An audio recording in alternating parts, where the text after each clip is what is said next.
Hey, I'm Aaron Tomlinson, and he is. I am Derrick Day. Yeah, that Derrick. Yeah. How Uh, are y'all doing? I'm doing great. How are you doing, Aaron? I'm doing good, man. Yeah, Busy week, it's tiring week. good to Kids see went back to school, you. so Yeah, okay. Yeah, a lot to do there. But yeah, it's a good week. yeah. I saw their pictures, man. They are looking so handsome, man. It's Yeah, it's awesome. they're growing up. They're growing up. They got wild hair. Yeah. Well, one day you'll wake up and they'll have wild hair on their faces, Oh, and then I then the know. shit really gets real. Yeah, I know. Elijah's already getting the little caterpillar on his lip here. So, Yeah, man. So. what's in the glass tonight, Derek? Well, I haven't poured it yet, but I'm just going straight Uncle Nearest. All With right. some, with some straight bourbon, and that's really what the deal is.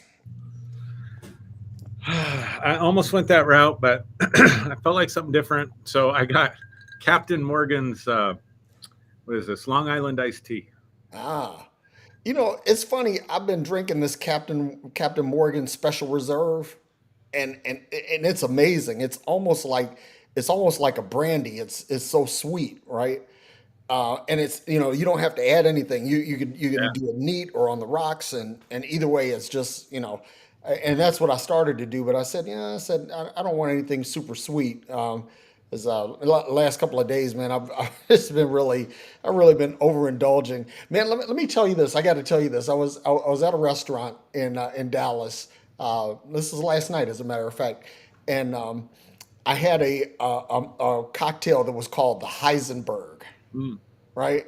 And it mhm. was made with blue agave, or not blue agave. What do you call that stuff? I know what you're trying to say. Mezcal. That's what Okay. mezcal. All right. Mezcal, blue carousel, triple sec, and I'm trying to think of what else. I think that was pretty much it. But then what they do is they freeze it with liquid nitrogen Oh, at my the goodness. table. Yeah. So they put all the ingredients in a bowl, and they pour the liquid nitrogen on it, and stir it with a whisk until it's this frozen mound of alcoholic goodness. And it was funny when I was looking at the menu. I'm like, Heisenberg. And Werner Heisenberg is one of my favorite physicists, right? The Yeah. uncertainty principle, but it's also the character from Breaking Bad. Walter White, his alter ego was Heisenberg. Yeah. So, and the guy was telling me a story. He said that basically they had the whole cast of Breaking Bad in there once, and that's how they invented the drink. Interesting. Yeah. So, Interesting. Who's the actor that plays Walter White? Bryan Cranston. Yeah. So my sister and her family were in a bar in Denver a few months ago, and he just happened to be there because he's got his own line of liquor, Yeah, and exactly. he was playing bartender and serving the drinks. Oh, wow. And so they got to order from him, and they gave him his drinks and stuff. And he's one of Elijah's favorite characters. That's who Elijah went. That's who he rocked for Halloween last year. I have to send you No the picture. shit. He's perfect, man. He shaved his head. It's so funny because he couldn't decide between being Walter White or being I think it's Kevin from Office. The Office Space? the Yeah. Office. Oh, The Office. Yeah. Yeah, And so he's got this longer hair and he's bald up here. So he's shaving his head and he comes down with this like Kevin look. yeah. And he had the expression perfect, but I didn't know who Kevin was at the time because I'd never seen it before. Yeah. And I'm like, what is this?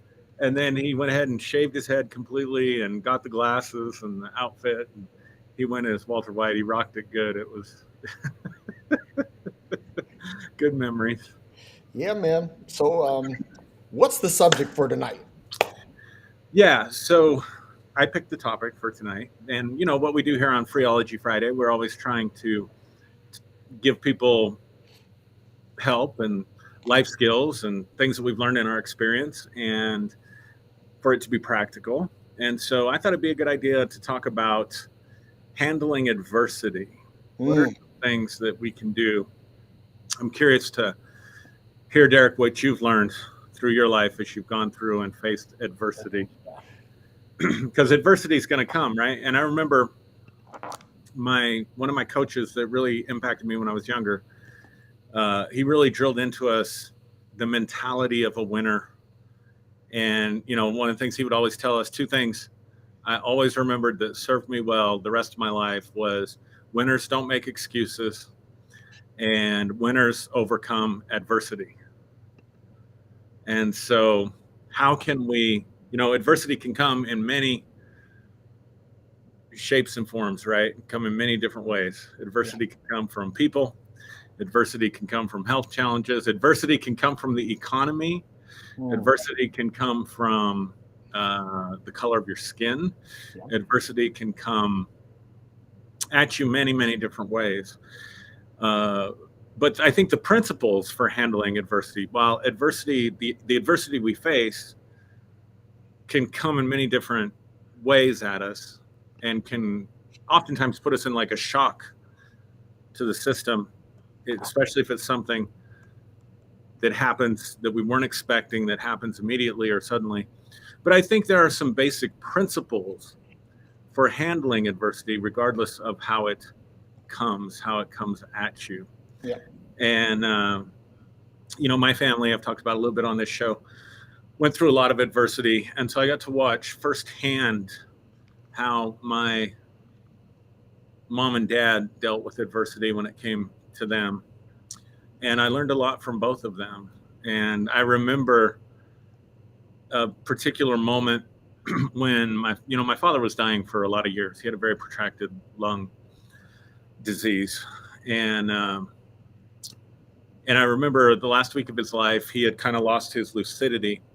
And like a lot of people, if you've never been around people when they're dying, this may be new information for you, people that are out there, but oftentimes they will they'll become delusional and they'll start replaying events from their life from when they were younger or whatever. And I remember being in the hospital, and I think someone had come in and asked my dad for his phone number or something, and he gave the phone number of his business that he had when we were in the 80s. Oh, wow. And he was kind of reliving some of that. Of course, that made me think about all that he went through when he lost his business and some of the adversity and trials that he went through. And I'll never forget it, and I'm so thankful for it. Everybody had left, and he had a few lucid moments. And he just spoke to me some things. I could tell he knew this was probably the last little bit of something he would get to say to me. I may have to deal with my dogs here in a second. We'll see. Yeah. And I just remember sitting there looking at both of them and thinking, the two of you have handled adversity with so much grace and make you never let it steal from you in life. You always appreciated the good things that were there. You didn't let the bad things overshadow the good things. I just remember at that moment feeling so much respect and admiration for my parents, and then also thinking, I still have a lot to learn in that area. I still have a lot to learn. Yeah. And I've come way, in my opinion, I've come way short of the standard that they set. But that's something that's always inspired me. So I think just talking about how do we handle adversity when it comes our way so that we can overcome it, or so that we can get through it, or so that we don't let it color everything in our life, so that we can't enjoy the enjoyable times when they're presented to us. Because at the end of the day, we're all going to be facing that moment, right? And just thinking about them facing that moment, looking back on their life. And oftentimes when people are dying and they know they're going to die, they shut everybody out. People think, I want to be able to be there for that person, but it's pretty normal, because if you think about it, you realize that you're losing them. Their life will go on. You're losing everything. And they can oftentimes start to shut loved ones out and shut down. And the fact that my dad, being so close to his own death, loved me enough and had the presence of mind enough to not think about himself and his moment and me being there for him, but kind of giving me his parting words of, always remember this the rest of your life. And so that's how I'll set it up. Well, you know what? This is the thing about, people say what doesn't kill you makes you stronger, right?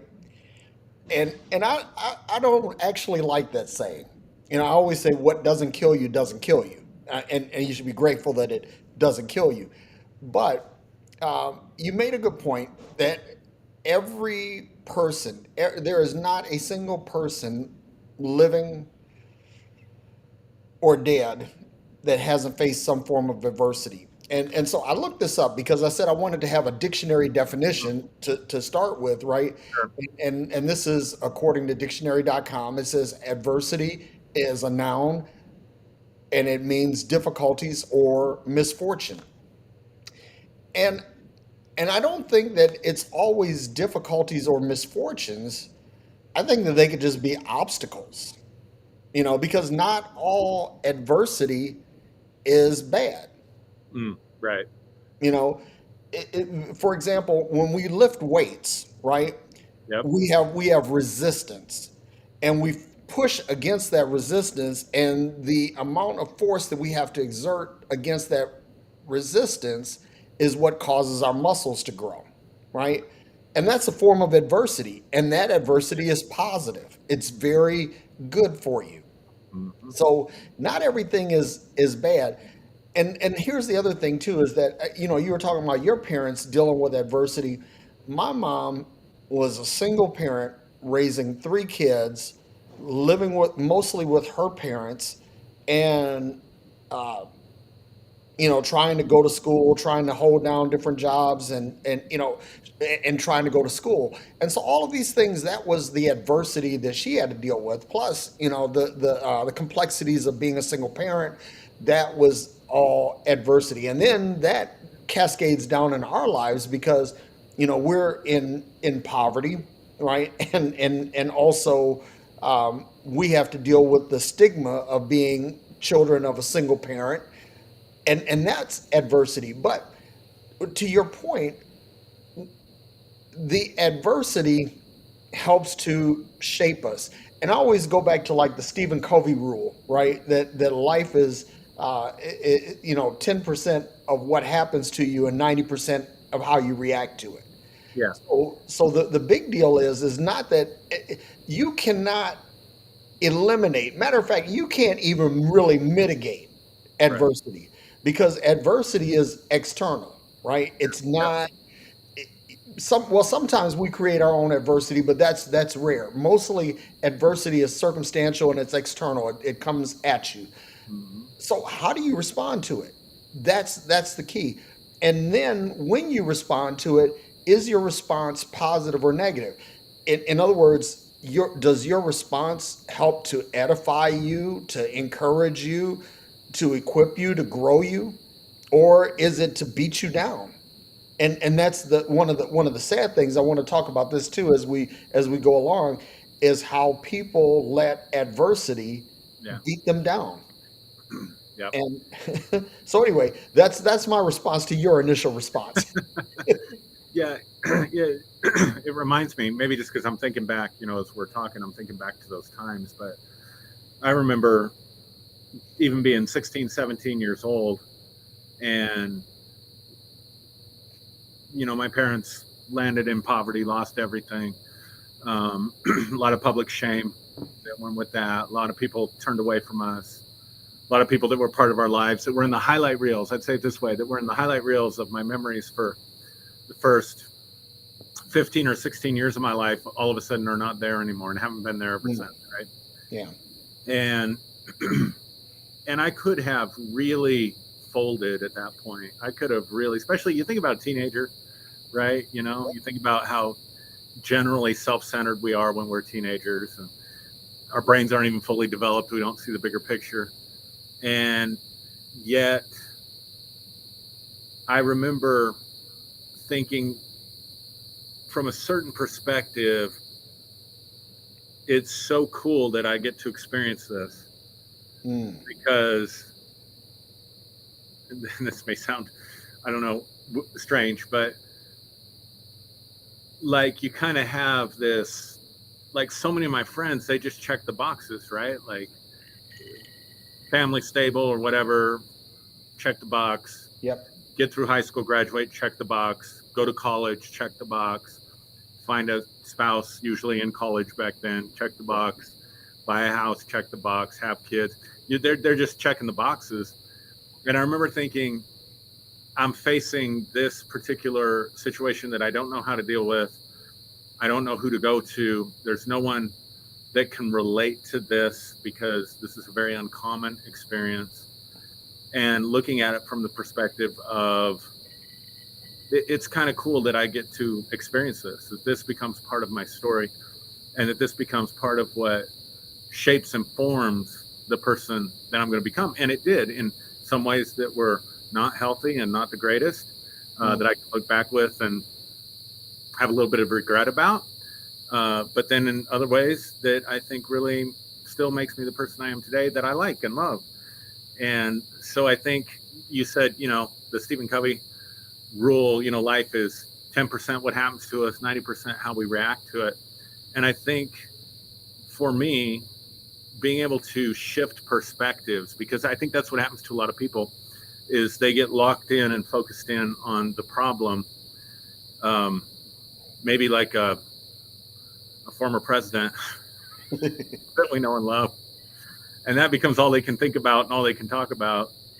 And sometimes if you just shift your perspective, see things, see what you're not seeing, don't get so zeroed in on the problem that you forget about all the other stuff that's out there. So I've used this example before, but when I'm looking at my screen, I'm seeing the two of us, I'm looking at you, and then everything in the background's kind of blurry.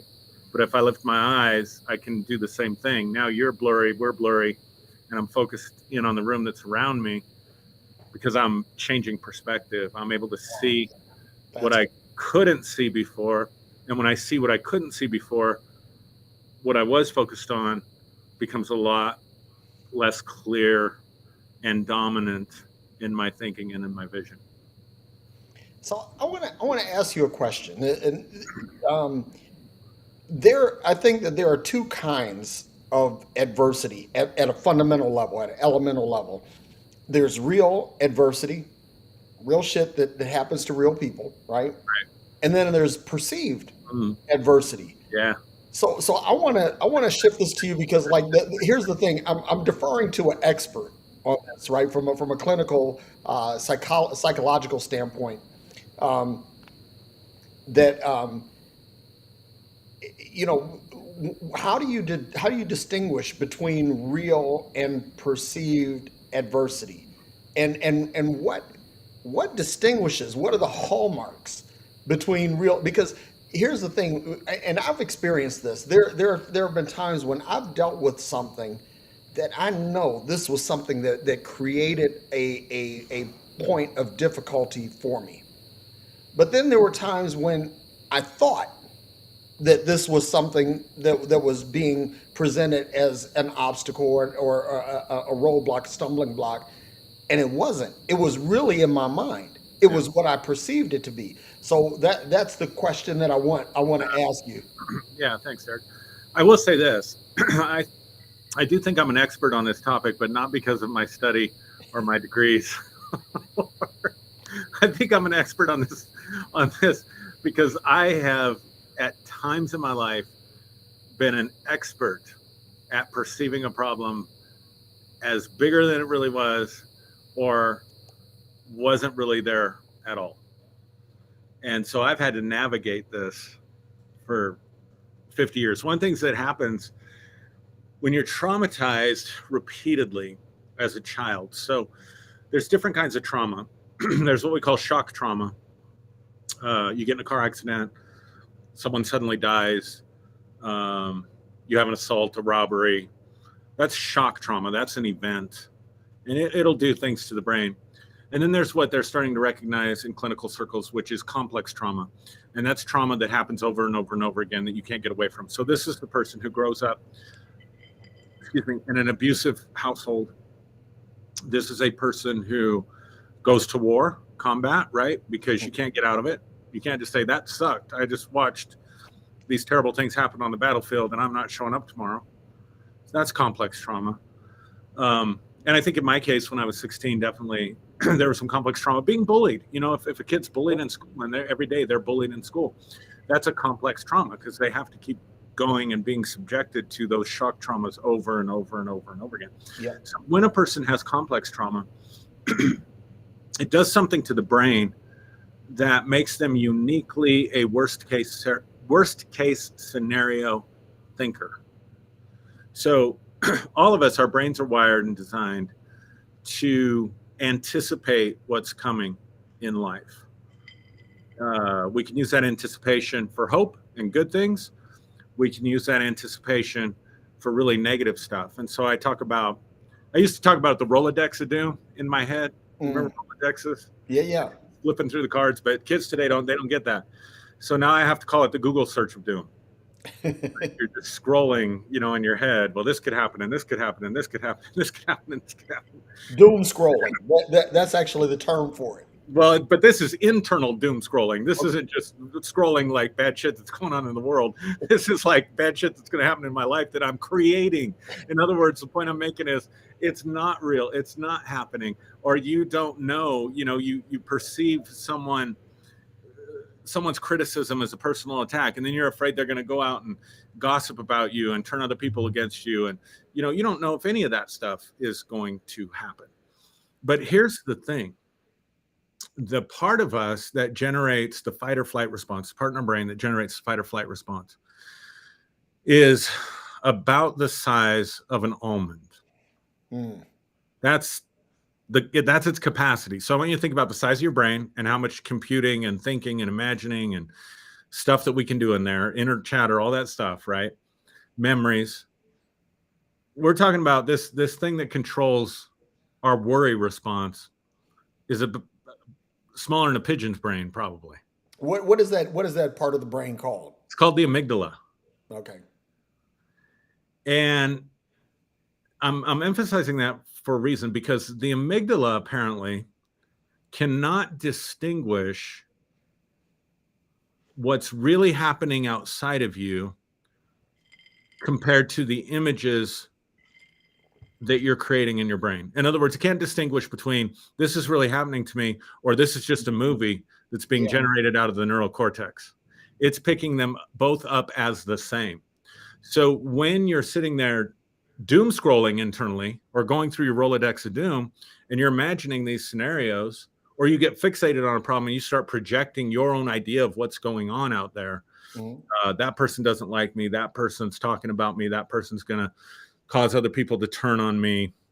If other people turn on me, as a pastor, for example, if other people turn on me, people are going to leave the church. If people leave the church, because I made my living from ministry, offerings are going to dry up. If offerings dry up, what am I going to do? And you could just keep going and going and going and going. So you can put yourself into a anxiety frenzy or a worry frenzy. Yeah. The amygdala is just picking up on that stuff, and it's releasing the same exact sort of chemical compound in your body that's causing you to feel those same emotions. Wow.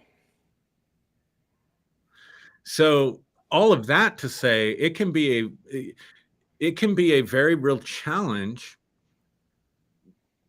to distinguish between what is real adversity and what is made up bullshit inside your head, especially if you're not aware that you're doing it.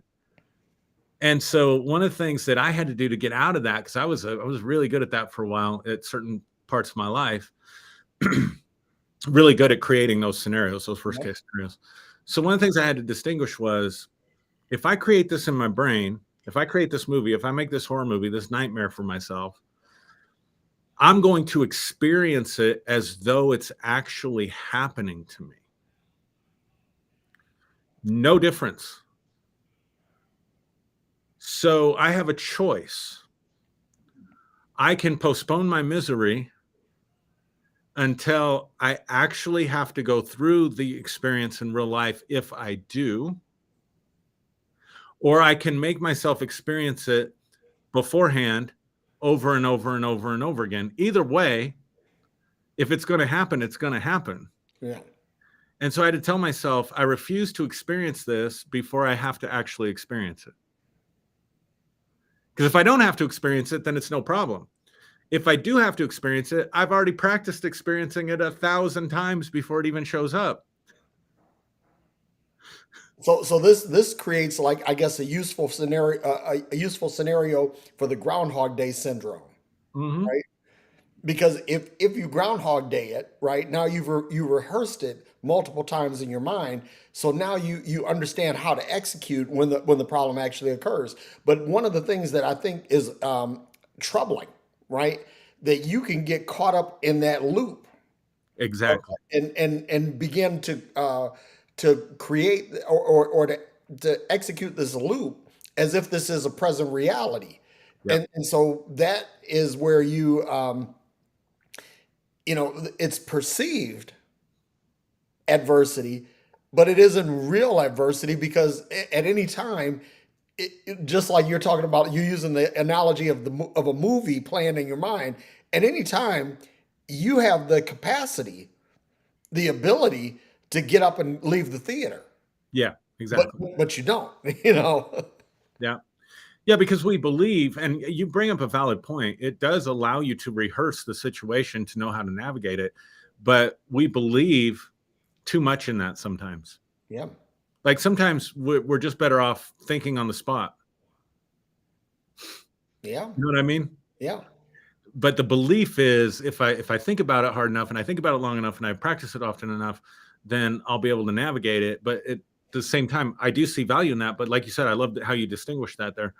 If you get caught up in the loop of it, Yeah.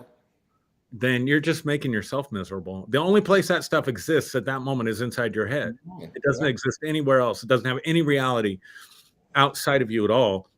The only life it has, the only energy it has, the only existence it has is the life and energy and existence that you're giving it. You're its God. Yeah. You're its God. Exactly. And it is serving you Yeah. the way you're telling it to serve you. And it's making you miserable. Wow. And I think about this like, okay, playing this out over and over and over again, right? Um, what you're doing is you're giving power to something, right? That shouldn't have power. And this is why, you and I, we've talked about mindfulness. Mindfulness is a recurring theme in Phreology Friday, right? Yeah. Yep. That if you're practicing mindfulness, then you're in the moment, which means that you're driven by the sensory and intellectual, emotional aspects of this moment, Yep. right? So if you're in this moment, that means that you're driven by the stimuli of the moment, not what could happen or what did happen. It's what's happening now. Right. So I think that that mindfulness is really a good coping mechanism for adversity, because what happens is that I think that practicing mindfulness will keep you from getting stuck in the loop, because now you're saying, okay, I'm only going to process this in the context of this moment. So what is this moment? What can I see? What can I hear? What do I feel? What are all the data points of this moment? Not, not the past, not recalling anything, and not projecting anything, not forecasting anything, but right here and right now. So I think that when we talk about dealing with adversity, I think that we have to include mindfulness in that equation Yeah. as a means of navigating it. Because again, to go back to what we said earlier, you can't mitigate adversity. Right. Adversity is going to come. Uh, I forget. There was some commercial that said, life comes at you hard, and it's like some linebacker just comes and tackles this guy on the street, right? Yeah. Yeah. And that's how life works. Well, what do you do when that happens? And one of the things that I think about, I'm going to say this and I'll shut up, but like in martial arts, right? Hmm. We think about, okay, when adversity comes, like let's say you're in a pre-submission situation, because once you're in the submission situation, you don't have any choice but to either experience the injury or tap out, right? Hmm. But Yeah. but you're right at the cusp of that. Okay, so what happens is that if you succumb to the fact that, okay, I see this figure four coming, I see this arm bar coming, I see this rear naked choke coming, I'm just going to let it happen. Or I can say, in this moment, what can I do to navigate this, because I can't mitigate it. It's coming. Right. The attempt is coming. So I can't get rid of that. But when it as it's developing, what do I do to navigate that? What do I do to because again, it's not mitigating it, it's not making it less. It's just, how do I deal with it? How do I negotiate this? Right. Yeah. Yeah. No, I love that. I think so. To shift the conversation just a little bit and bring it back to something you said in the beginning, not all adversity is bad, right? Yep. So you use the example of weightlifting. So, I used to work out more than I do now. And I worked out with guys that really knew what they were doing. And I would train with them, and I would finally get comfortable with the workout routine. I'll be like, okay, I know we're going in today. I know it's chest day, and I know we're going to do these exercises in this order, and it's going to be this much weight. And I'm feeling pretty good about it. And they always knew when I'd walk in that week, okay, time to change everything up. Yep. Well, we're doing circuit training now. Yep. We're doing circuit training with jumping jacks in between the circuits. What are you talking about? So let me throw something in there, because I used to work out with a guy as a Navy SEAL, right? Mhm. And he would do things like, okay, it's chest day. He'd send me the text, it's chest day, and then I come in, and he said, okay, we're gonna do a 10-minute burpee challenge. It had nothing to do with chest day. And so his theory was, and this was something that I learned when I went through Buds, was this, that your body should not be able to detect whether you are actually working out or whether you're trying to fight a bear or run from a tiger. Yeah, exactly. In other words, your system should be so thrown off and so shocked that it has to react, because this is how you grow. If you're just saying, okay, today I'm going to do chest day, tomorrow I'm going to do backs, tomorrow I'm going to do arms, now I'm going to do legs, and I'm going to do core. And if you make that a routine, what happens is you adjust. Right. You begin to cope with that adversity, and you begin to expect, you develop a paradigm for it, when really exercise should be non-paradigmatic. Yeah. Yeah. It should be something that's fluid and changing. Anyway, I just had to stick that in there when you were saying that about changing your workout at the last minute. Yeah. But you're doing that to achieve something.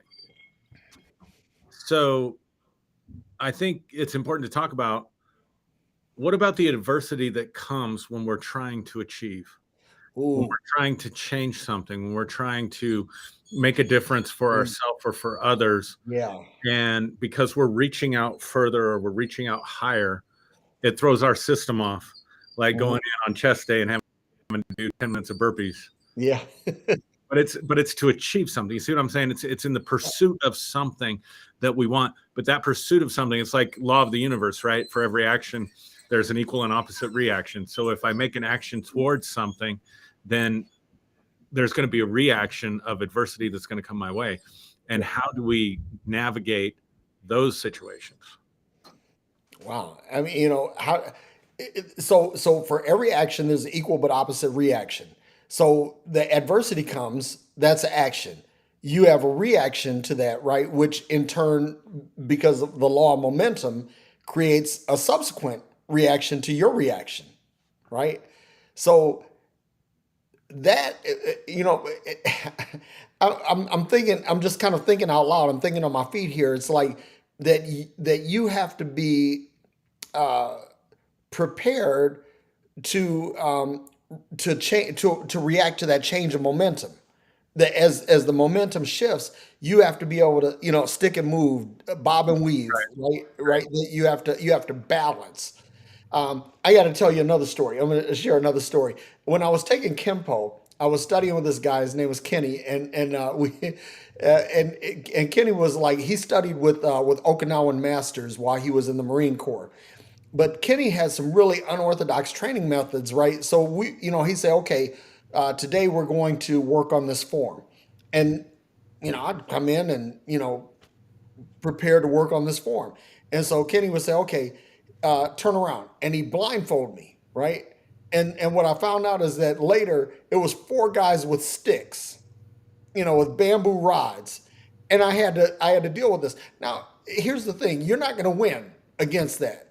The best that you're going to do is you're going to kind of navigate, or you're going to make the best of the situation. But you're going to get your ass kicked. You're going to come out bloodied and bruised, right?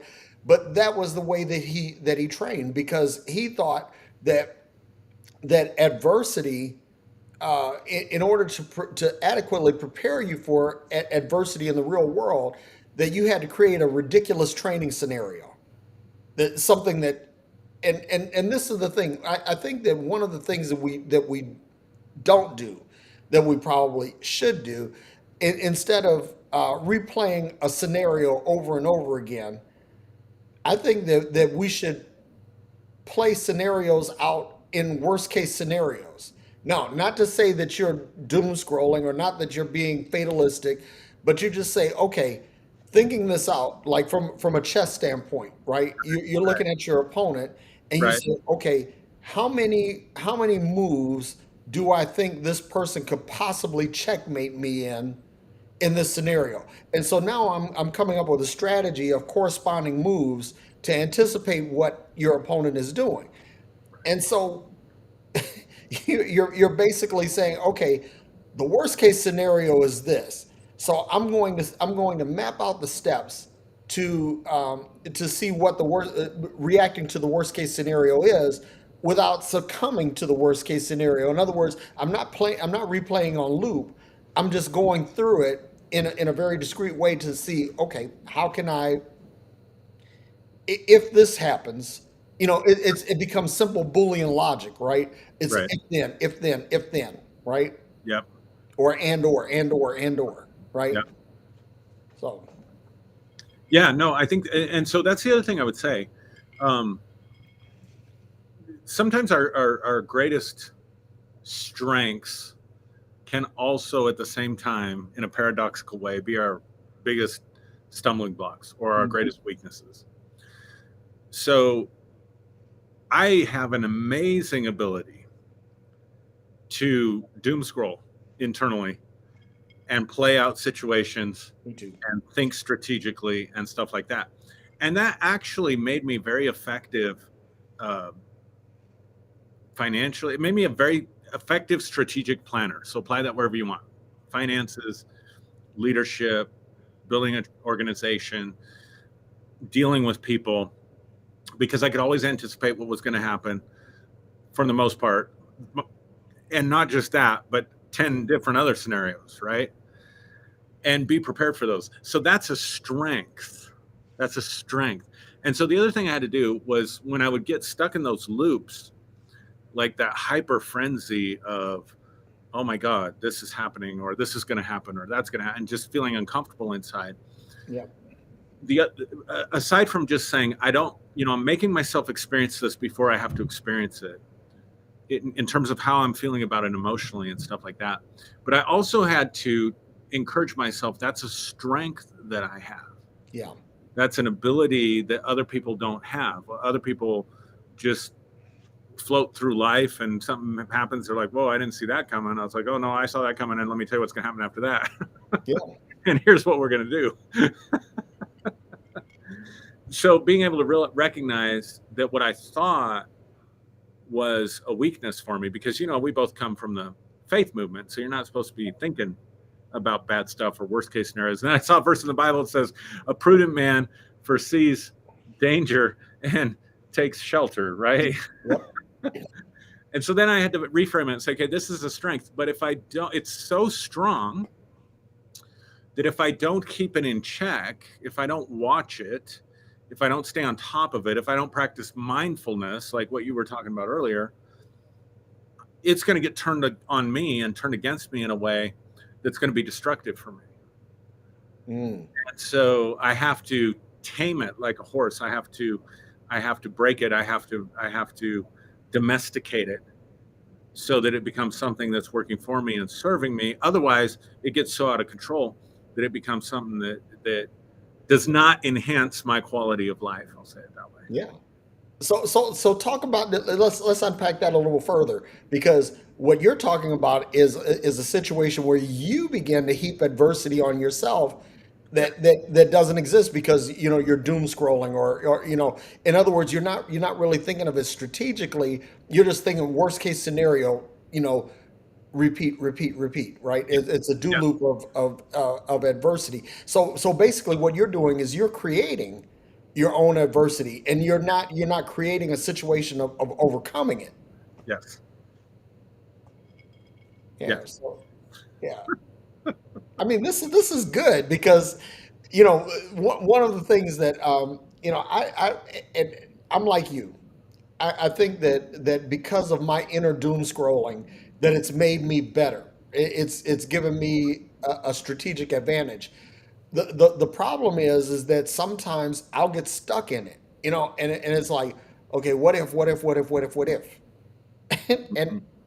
instead of escaping the loop and say, instead of what if, I'm trying to if then, and so now what I'm trying to do is, or what I need to do, what I really need to do is build a path out of it, right? How do you break the loop, right? Because when you're writing computer code, you have like these do loops, right? And it does this until some condition is met, then the loop is broken and it moves on to the next execution. So that's what I'm trying to help people that are listening do, is to get past that loop and move on to the next execution. Yeah. Yeah. I can tell you, I did that this week. I caught myself doing it this week. So and I don't want to share on here, but I'm facing a lot of challenges right now on Mhm. many different fronts, right? And I was, I have a couple coworkers that I'm close to. Of course, I'm a counselor, so when you have other counselors that are your coworkers, you counsel each other. Yeah. You're not supposed to. It's considered unethical, but you do it. There's Yeah. no money changing hands, so it's all good. Um, but I was talking to one of my coworkers about the situation, and here's what I was doing, Derek. And I realized it this week when I was talking to her. What I was doing was I would come up with a solution. So when it's a strength, you're presenting yourself with a problem in your internal movie, and you're working out a solution. Yeah. Here's what I was doing, because I realized when I was talking to her, I was like, I mean, the conversation, it was almost like she was in a shooting range where targets were popping up all over Yeah. the place. Hmm. Because she'd say, "Well, why don't you do this?" And then I'd pop up a target, and she'd shoot it down, and and then another one pop up, and she shoot it. You've had conversations like that with Oh people, yeah, that's an amazing visual, by the way. right? and and I realized I was doing that because what I was doing was I was working out the solution in my own mind, and then I was thinking about, yes, but this solution is going to create these adverse effects, Yeah. and I don't want that. And this solution is going to create these adverse effects, and I don't want that. And this solution is going to create, and so on. You see what I'm Yeah. saying? Yeah. So, just like I was talking about in the beginning, I was foregrounding the adversity in every instance. Even when I come up with a solution, I'd take another step and say, "Oh no, let's look at this." So it's the target range, right? Yeah. It's like, well, this bullet will take down that target, yeah, but guess what? Now this one's going to pop up over Exactly. here, and I realized that my complete mindset, I was approaching it, my situations in life that I'm dealing with right now, I was approaching it from a very negative, not solution oriented bent and perspective. Yeah. And so you're asking, like how do we deal with that? We have to. I'll never forget. Get another example, another story. I was around when I was in my 30s. We didn't have anything. We were in debt up to our eyeballs. We didn't have any investments. We didn't have any retirement or anything. Yeah. But I had the opportunity to be around a few millionaires, have them in my home, go to their house. I remember going to one guy's house in Texas where he had his own landing strip and airplanes and hangar in his backyard, right? Nice. So we're talking people that were doing really well. Yeah. And I was talking to this person, and he was trying to give me financial advice, and I was overwhelmed with what he was telling me because there was so much that he was saying I needed to be doing that I wasn't doing. Everything from budgeting to planning to budgeting for things that I hadn't budgeted for, like flat tires or broken washing machines, or, it's just that typical living paycheck to paycheck Yep. kind of life, right? And he said this to me, and I'll never forget it. He said, Aaron, he said, if you want to change your financial situation, then there's one thing you got to do. He said, you have to tell yourself the truth, the whole truth, and nothing but the truth. Wow. And that changed my life. I thought, okay, I'm avoiding the truth about my financial situation because I don't like it. And so I'm making up stories and I'm making up excuses and I'm making up all these things. If I'm going to change it, I have to tell myself the truth, the whole truth, and nothing but the truth. And that changed the course of our lives financially. And, when the course of your life changes financially, it changes in every other way as well. And so this is one of those things where you have to look at your own ability to navigate adversity. You need to look at your own attitudes. Just like with my coworker, I had to tell myself the truth, the whole truth, and nothing but the truth. I've got her in a shooting range right now because I'm determined to put up a new problem for every solution that she presents me with. Yeah. So you're putting up new silhouettes as she's taking them out. Absolutely. Yeah. Absolutely. Now you said something. It's like the what's that video game where you're beating on the gophers' heads, right? Oh You're yeah. not over here. So say that's what I was doing to her, and that's what I was doing to myself. Yeah. Like it externalized for me what I was doing in my own internal world, but I had to admit that I was doing that to myself, and then say, okay, now what do I do about it? I'd tell myself the truth, the whole truth, and nothing but the truth. Yep.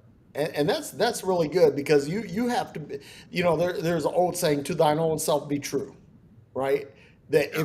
if you're not willing to deal with yourself with honesty and integrity, you can't deal with anyone else with that. But Right. I want to unpack something else you said, right? You distinguish between adversity and adverse reactions. Mm. And I want to get into that a little bit because a lot of times we're dealing with adversity as a theme, as a fact of life, right? Adversity comes, but sometimes either we or people who are in our sphere of influence or in our orbit, that they react in a certain way that causes us to react, right? So, Yeah. so now what we have a chain reaction of adverse reactions that have nothing to do with the original adversity. They're basically byproducts of that. And so let me kind of kick that to you because I think that's really I think that's something that will really help some people because again, the 90-10 rule. 10% of what happens, 90% of how you react. Um, and then there are reactions that happen, they're not just our reactions, but they're reactions in our orbit. They're reactions in our sphere. They're reactions in our group, in our and so those reactions have an adverse reaction on us. So Yep. so now it's not just the original adversity, there are all of these tangents that Yep. spin off of it. So Yep. I want to get you to kind of unpack that a bit. Yeah. So here's what I would say.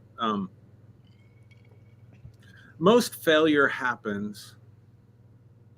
Okay, so I'm gonna use a Bible verse. A Let's seed go. a seed reproduces how? After its own kind. Kind, Yep. right? Yep. So almost all failure happens in the beginning. It just hasn't played out yet. Mm. I'm gonna say that again. Almost all failure happens when you begin something. It just hasn't played out yet. Here's what I mean by this, Derek. I can say in my own life, when I have definitely made up my mind that I want something and that I'm going to do something, and I've made it up. So come hell or high water, no matter what happens, it is a settled issue. No matter what I have to face, I am going to pursue this. almost without fail, Mm. I've been able to achieve it. Now, that's not, I'm not bragging on myself. I'm trying to illustrate a principle. Same thing with the law of attraction, right? People, they'll hear teachings about, imagine it, feel the feeling as though it's already happened, um, all this stuff. But they haven't even, they spend all this time in their imagination, imagining the new car and the new house and the life in Hawaii, but they haven't even really spent any time like, do I really want this? Well, not just do I want this, but is there a corresponding action, right? Because you can want it all you want, you can dream it all you want, but go I, ahead. no, I, yes, that's true. But most of our wants aren't genuine, Mm, aren't powerfully valuable to us enough that we will deal with the adversity when it comes. wow. So this is what I said. It happens in the beginning. We say we want this, but we haven't spent time. Do I really want this? Do I really want this no matter how it affects my life? Do I really want this come hell or high water? Am I really willing to see this all the way through? Yeah. Or would this just be nice to have? You see the difference? And Yeah. so I think that commitment, that initial commitment, because look at it this way: if you want something totally, if you want to experience something totally different in your life that's better, that's qualitatively better, that's quantitatively better, what happens to your old life? Good point. It has to give way. Yeah. The You law of can't. displacement. Yeah, exactly. So as you're pursuing that, as you're bringing something totally new into your life, it's apocalyptic. Yeah. It's It's apocalyptic to your old self. Yeah, the stars go out, the moon, the sun gets dark, the moon turns to Come on, blood, man. because Wow. all that stuff that you said you didn't want has to give way and collapse. And there's a process, there's an in between. So while you're pursuing that other stuff, everything you've been living in is blowing up, man. Shit's flying, bullets are flying, bombs are going off, stars are falling. You know what I'm saying? And if you're not committed, if you don't really want it deep down in your soul, you will stop and you will back up and you will redirect and you'll try to preserve the things about the world you have now that you like. And that's when failure shows up. That's what I would say. Yeah. I mean, that Does that make sense? no, that's powerful because okay, so when failure happens, and this is a thing. This is actually a thing, Aaron, right? That a lot of us don't reverse engineer why the failure happens. Right.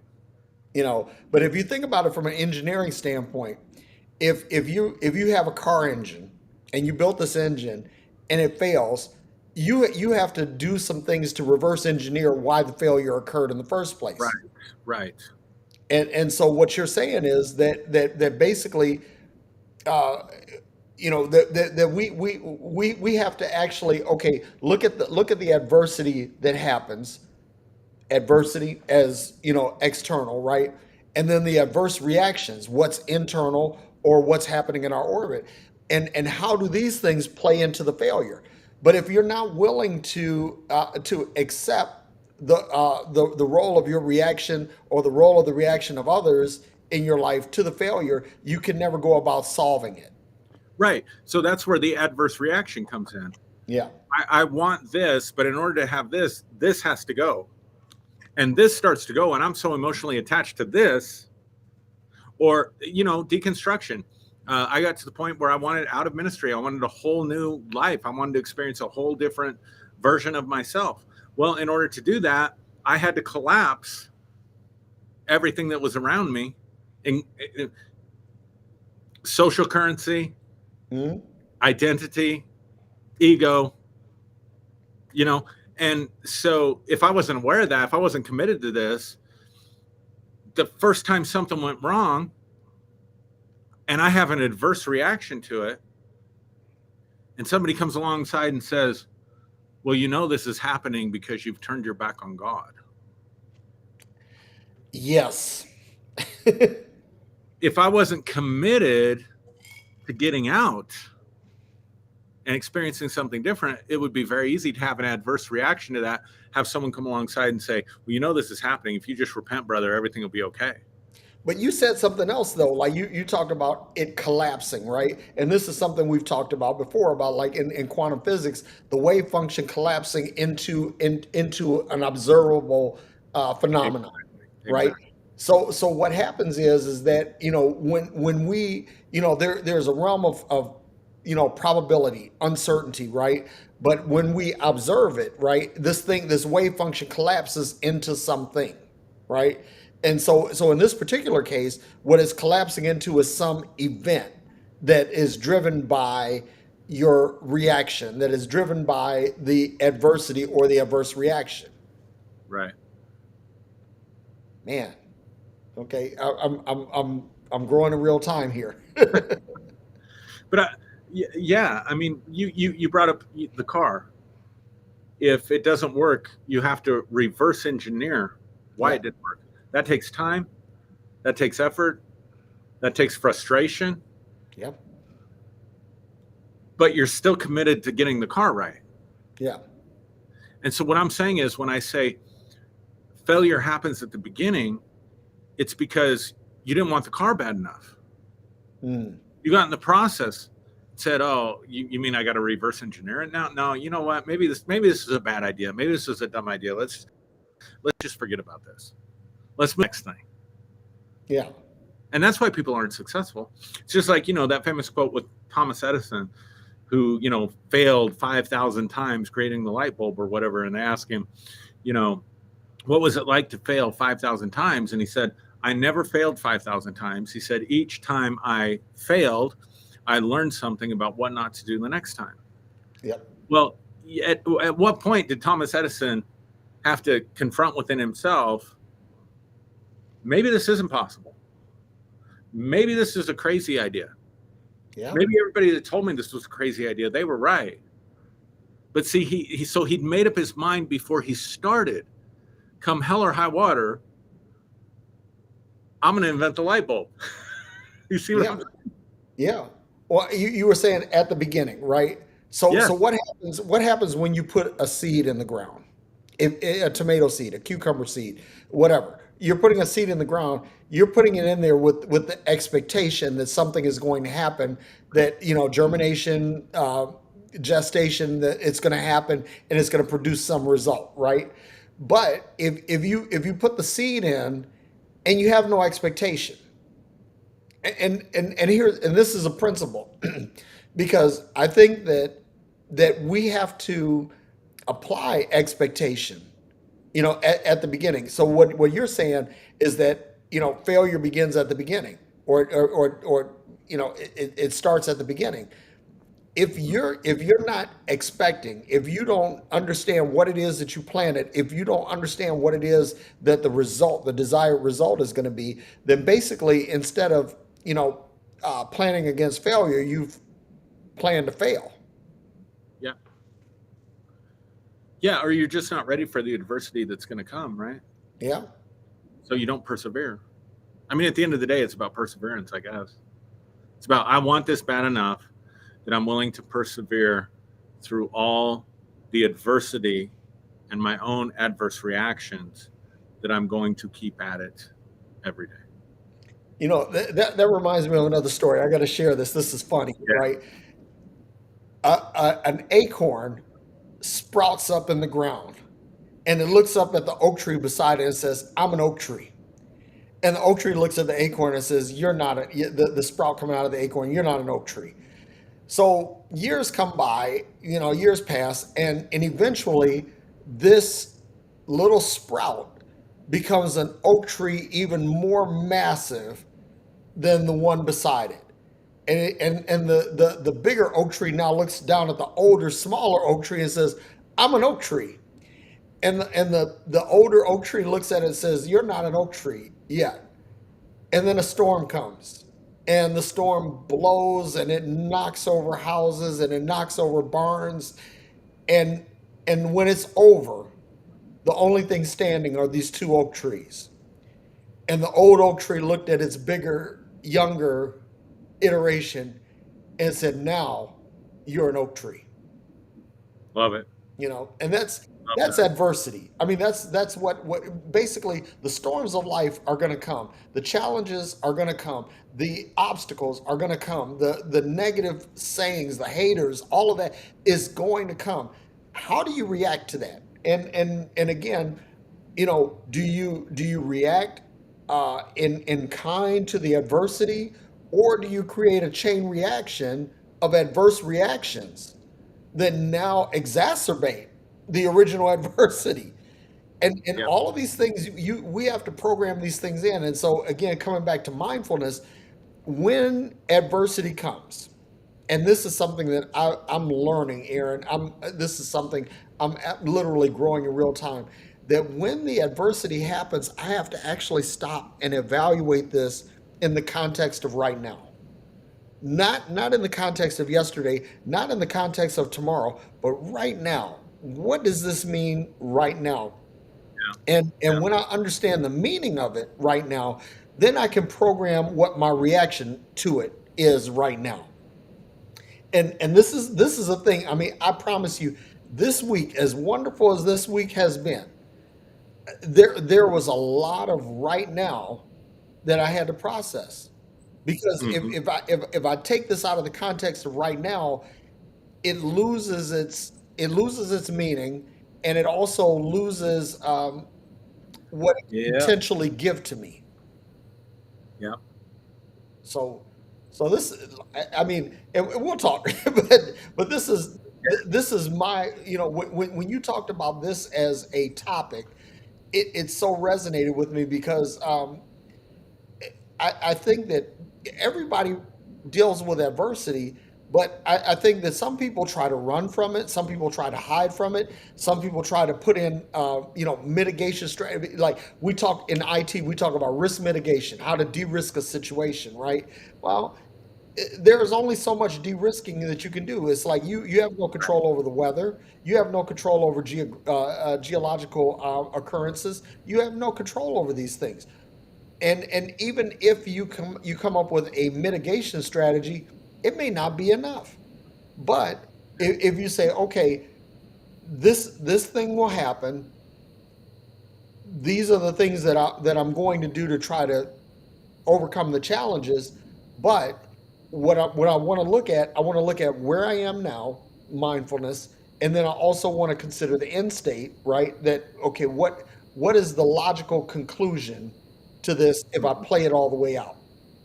Hmm. Yeah. So that's my story, and I'm sticking to No, it's good stuff. it. It's good stuff. So hopefully this was helpful for people out there. Yeah, Hopefully we were able to share some things. Uh, and if you guys have other ideas, put it in the comments for us. Even if it's you're watching by replay, we'll go back and look. yeah, absolutely. Yeah, we look at every comment and respond to every comment. And the view numbers have been good tonight, but not a lot of people commenting. And so I'm taking that as this is resonating with people. That they're, Yeah, I think we're in their stuff. I think yeah. this is because the world's changing, man. Like we will never go back to a pre-pandemic world No, ever, nope, nope. and it's like changing on hyperdrive. I mean, there are times for me that I'm just like, can we just go back to the 1980s? Yeah, Like, can we just hit pause and go back before the internet and before social media and before cell phones and just have a simpler life? I mean, I'm so sick and tired of having to deal with apps and try to figure them out instead of dealing with people. You know, yeah, and I mean, I grew up in a community where everybody ran their own business. I mean, your mechanic he ran his own business, and the gas station guy ran his own business, and the doctor ran his own business, and everything was built on yeah, relationships. And now everything is so just technologically driven, but that means that life is changing at such a rapid pace that it's creating so much adversity for all of us. yeah. So yeah, I'm taking the lack of That's compliance as that's like, something special right there that you just said, because decentralization, that's what this is. when before everything was centralized, we knew who our grocer was, we knew who our banker was, Yeah. we knew who our appliance salesman was, we knew who our barber was, we knew all of Yes. that, right? Insurance agent, everybody. Yeah, and they knew how to cut your hair. You didn't go to Exactly. Sports Clips and get whoever you got assigned to give you a nice massage while you're getting your hair, and they fuck up your hair. I mean, But it's like now decentralization is actually a form of adversity. I think it is. that's It is. an obstacle that we have to overcome as a society, right? How and this may be a topic for another Phreology Friday, but how to be relational in a in a post relational society. Yeah, and that's what we are. We're post relational, at least as far as commerce goes. Yeah. At least as Yeah, far as commerce goes. I'd take that a step further. It's like you could say the same thing for dating. You know, Yeah, you could say the dating same thing apps. for community. It's like we've really taken the human element out of this, and we say, okay, everything can happen within the confines of this platform. Yeah, I'm so old fashioned, like because I'm an older dad, right? And my son last weekend went somewhere with a friend, and he was just gone. And I'm like, what the hell just happened? Well, he got text messaged that they were outside, so he just Went outside. responded to the text and went out. I'm like, what? And here's the thing, like I've grown to the point. I mean, my last child turned 18 a week ago Friday. Um, so I'm not, I'm past them asking for permission, but I'm like, even the grown kids that are living in the house, I'm like, okay, you don't have to ask for my permission to go anyplace. Just let me know that you're going. Yeah, but here's the thing, like in the world I grew up in, like the parent, like my kid can't drive yet, his friends can't Yeah. drive, so someone's driving him. Mm, So you come to the door, hi, I'm so and so, good to meet you, anything I need to know, I'll take good care of them, nice to meet you, we'll be back at such and such time. No, now they just pull up in your yard, text, and boom, they're gone. yeah. And here's the thing. Now there's a little bit more fluidity between ages. So your kids are like, 12, 13-ish, right? So Yeah. the chances of them having a 16, 17-year-old friend, that's pretty, those chances are pretty high. And that, Well, yeah, it is. Yeah, no, that's true.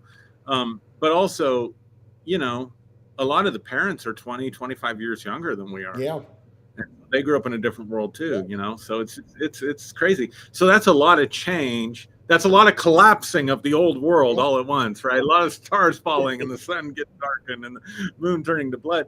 So all that to say, I think that even if we're not dealing with adversity directly because a problem is coming at us, we are dealing with adversity trying to navigate a world that's really changing at light speed. yep. So I got an announcement to make before we sign off, right? Okay. I Yep. put for my birthday, I put my Cash App up. said, Yes. I said, hey, if you guys want to see Aaron and Derek in the same physical place, right, doing Phreology Friday, give us a donation, right? Aaron, we have enough money for me to come to Colorado. Are you I'm not serious? kidding. I'm not kidding.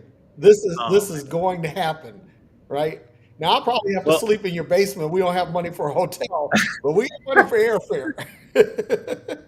all right, we'll figure it out. Now, you do realize that I have a birthday in about 2 weeks. Oh well, shit, man. Well, let's wait till after you have your birthday and cash out again. Maybe I can go to Tulsa. Yeah, that'd be great, man. Like, 'cause we could do it like back to back. One week I come up there, one week you come down here, Yeah, and shit, that'll be smoking hot. I mean, that.